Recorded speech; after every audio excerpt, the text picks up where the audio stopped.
prospective customers all look on and say, these people must know what they're doing. They really handled that really well.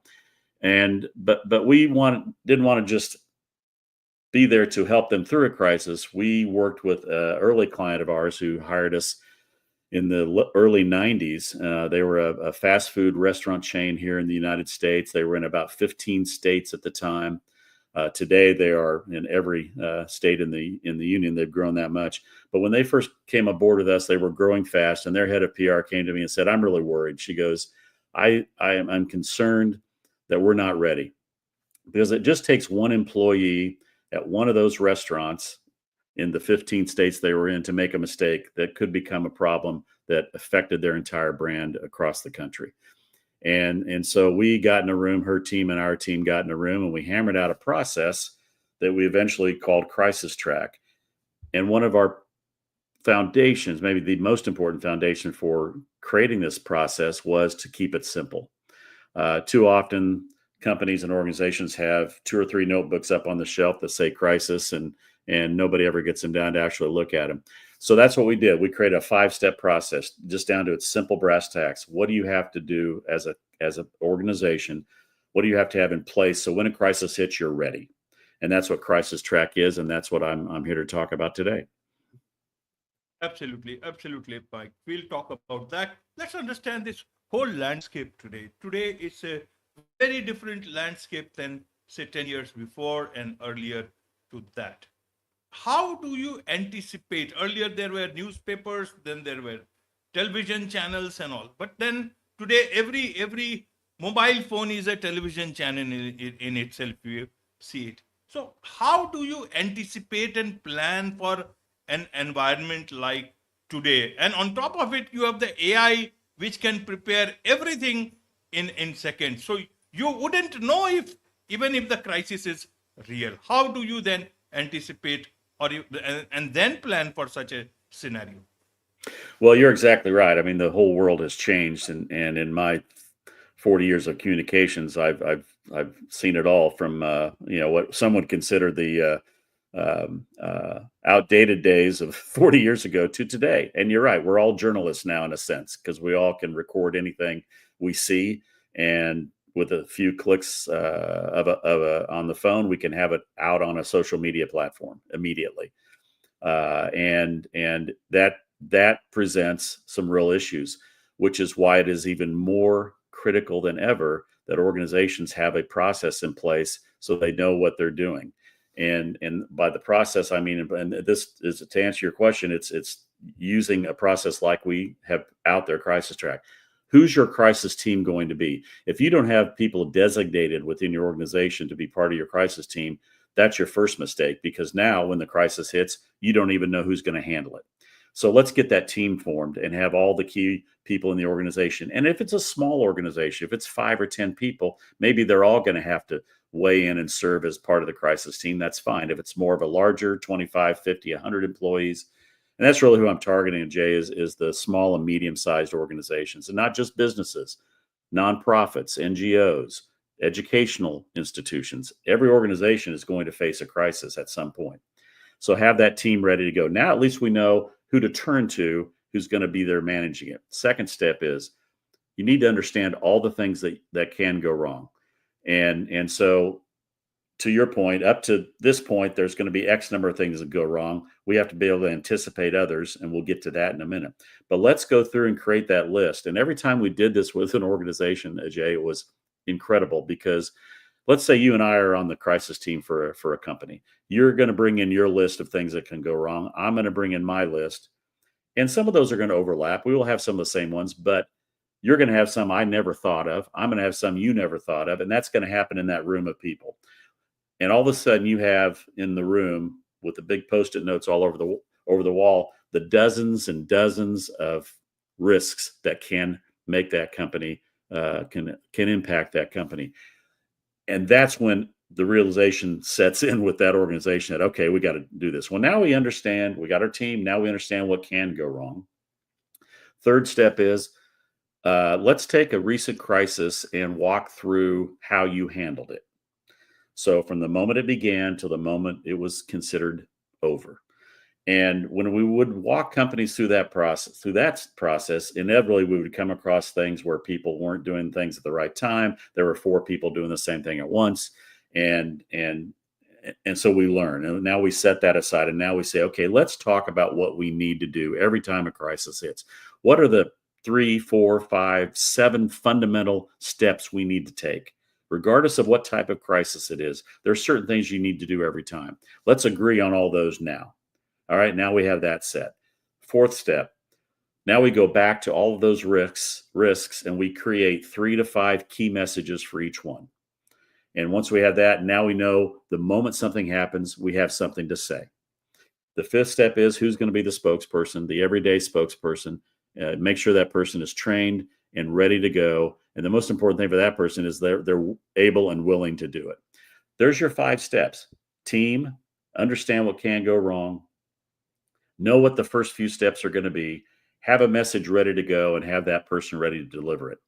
And then the last thing for that team is we want them to meet on a regular basis. We suggested quarterly, so 4 times a year. That team meets as the crisis team to get to what you're talking about. First of all, did we have a crisis in the last 3 months? How do we handle it? What did we learn? Secondly, are there new risks on the horizon? There are things we haven't thought of before that now are trending and could happen to us. Let's take those through our process. Let's create messages for those, and then we're ready to go. And then once a year, we would recommend they do a tabletop drill, which is to create a script.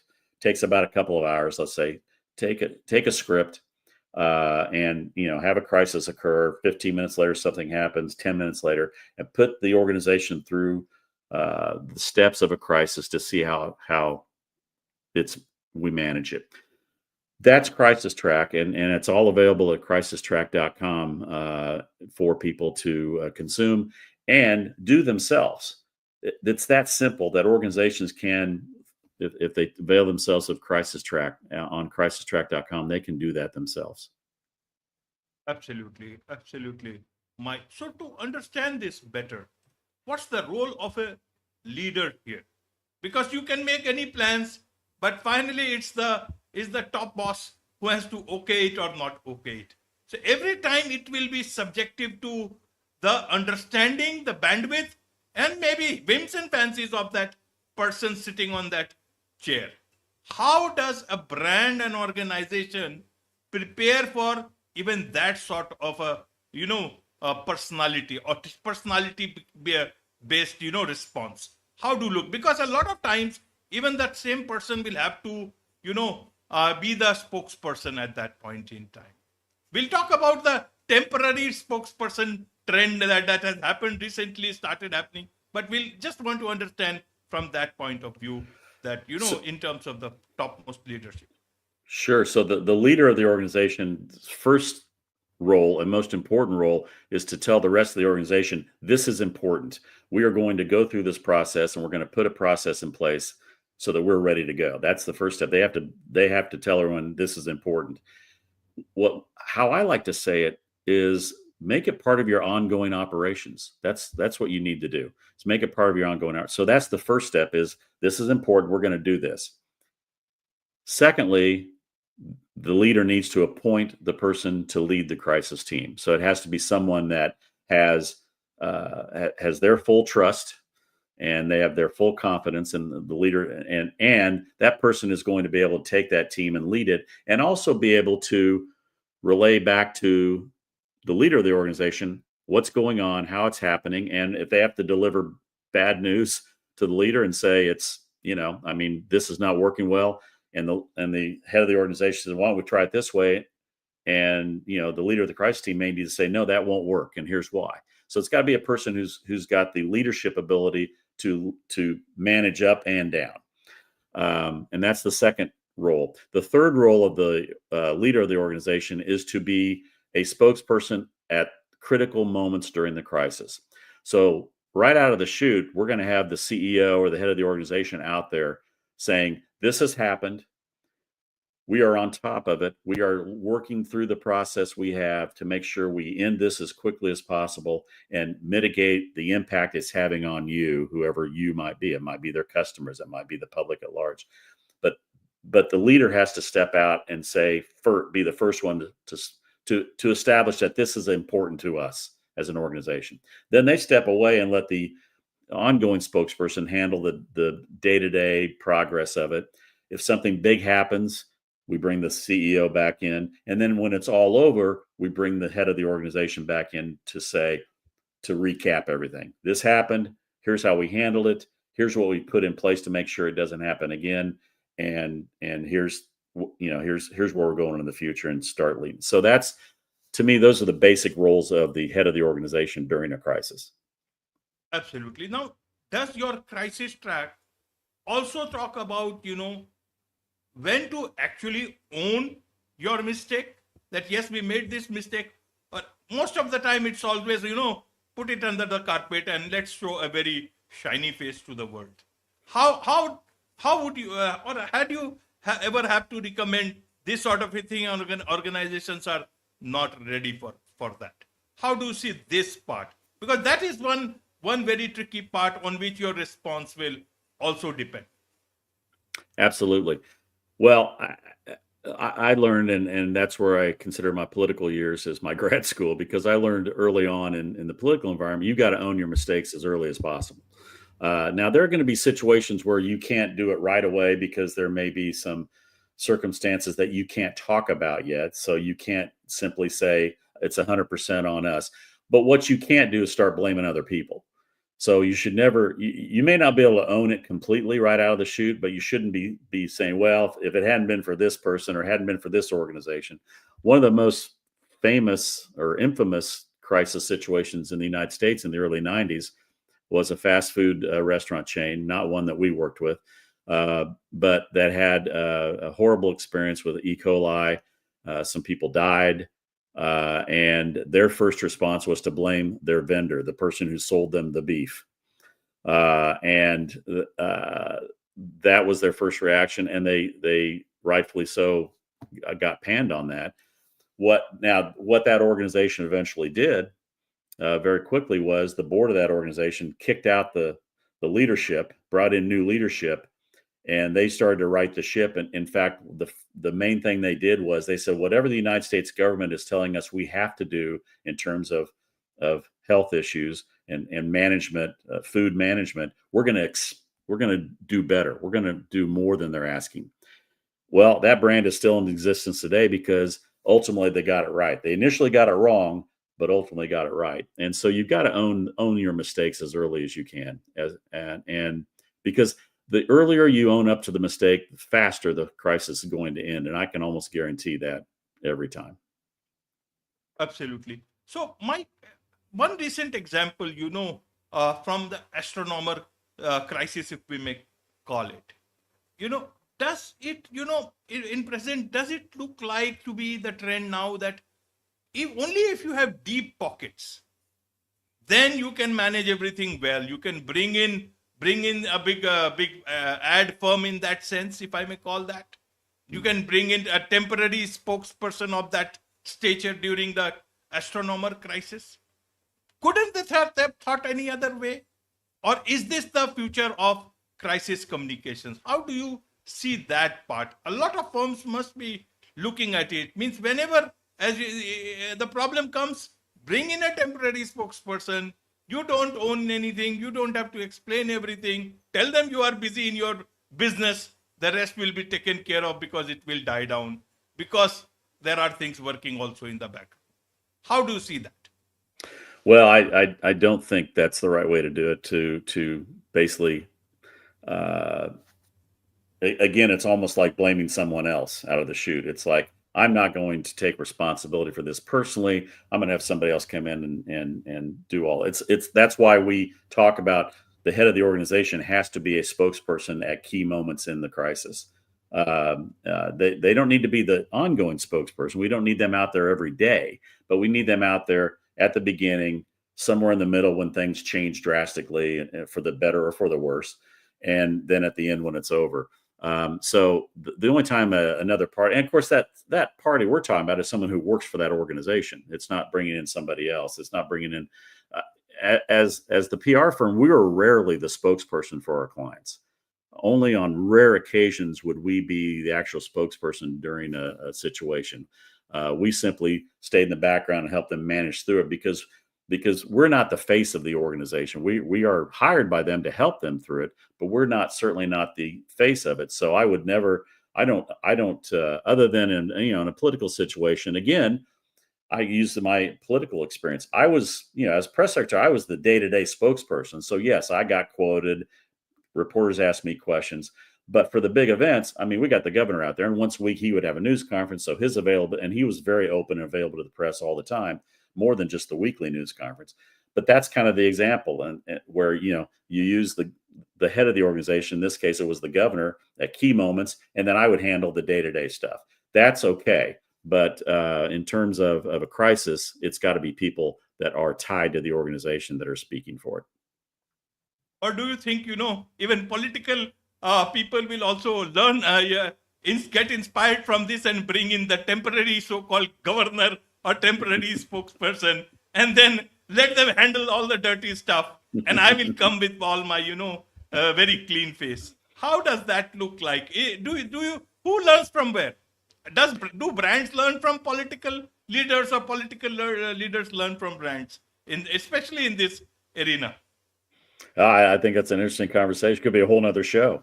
I think it is interesting. And I, having worked in the political environment again a long time ago, when things were much different, when when we all got along, and even though we disagreed with each other, we could get in a room and agree on what we needed to do to move our state forward or our country forward. And that just, unfortunately, is not the norm today. So I think I think brands and political can learn. Political environments can learn from each other for sure. And I think in some cases it's gone. Politicians have learned too much from brands about messaging and But I think the thing that crosses in terms of just communications, just not just crisis, but general communications, there is a discipline to great communication.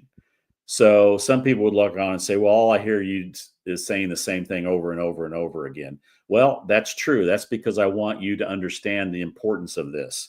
So, we would have clients who would, let's say a client had a brand new product or service they were rolling out, and it's going to be a big deal. So we're helping them put together the campaign to roll that out.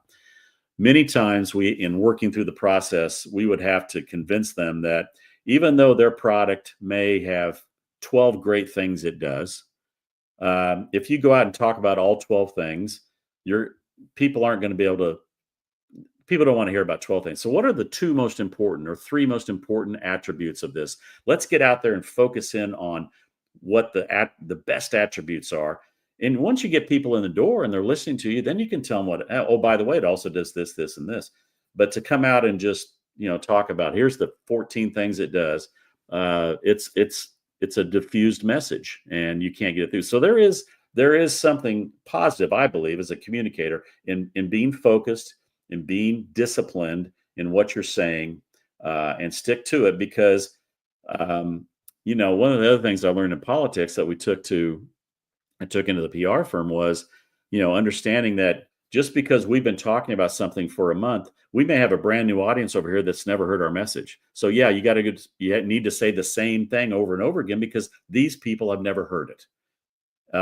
And that's when we were running especially in a political campaign, the candidate gets tired of saying some of the same stuff over and over, but we have to remind them that, but now we're speaking in a different community. We haven't really been in here before. They need to hear it. They need to hear the same thing everybody else. So I believe in a disciplined, focused message for sure. Absolutely. So, Mike, crisis will happen. It's a reality of today's life. Anyone can make a mistake. But what about after that? You handle the crisis is gone. What they have got to learn here, and who implements it? Because the management can keep on changing. The brand will remain the same, change a bit. But then whose responsibility is to make sure that they have learned well and that the brand benefits from that, from that whole experience lesson, with whoever is in the management part, because that will keep on changing. Even, because of the crisis, the management can change.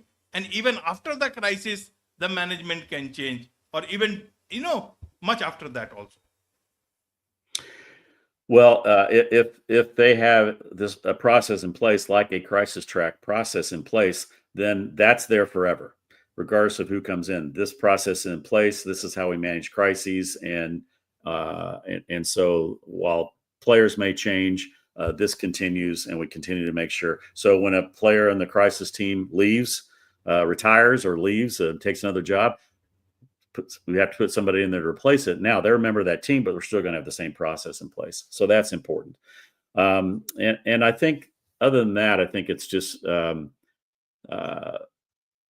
critical that there's that discipline that I keep talking about, that discipline in place that regardless of who's there to manage it, we've got a process in place. We don't have to reinvent the wheel every time. That's the key. Absolutely, absolutely. There's so much to learn about all this from you, Mike, and I'm sure a lot of people would want to, a lot of organizations would want to learn from you, connect with you, be your client, learn about your CrisisTrak planning process. What's the best way for them to do so? There's two places. My LinkedIn profile is full of crisis content that's there for everybody to peruse at their leisure. But there's case studies on there. There's thoughts and ideas around crisis and how things should be done. And then from there, you can link to the CrisisTrak.com website. It's CRISIS, capital CRISIS, capital TRAK, CrisisTrak.com. That's where they can decide whether or not they want to enroll. And what's at CrisisTrak.com for right now, for just under $1,000, are 9 videos that I've produced that walk very carefully but efficiently through the process called CrisisTrak, what I described briefly to you, the 5 steps. And they can learn and they can do it themselves. Now, if they need some help or something, I would be happy to jump on a Zoom with them and help them work through a hurdle they may have hit and wondering what to do. So that's there. But right now we have it just under $1,000. Normally would be 2,000, but I'm not interested in making money. There's a value that has to be put on it. But because I'm really interested in getting companies to realize if you're starting, let's say an entrepreneur, you got people sitting out there today listening and watching this that are starting a company. I would highly encourage you, if you're starting a company, to put crisis planning as part of your business plan. It's not some add-on. It should be part of your business plan. You're going to have a marketing plan. You're going to have a HR plan. You're going to have, if you're manufacturing, you're going to have those plans all in place. Have a line item in your budget and in your plan for crisis planning. And CrisisTrak just offers them a simple way to get it done. Absolutely, absolutely. With this, it's a wrap on this very special edition of the KJ Masterclass Live. Thank you so much indeed for joining us.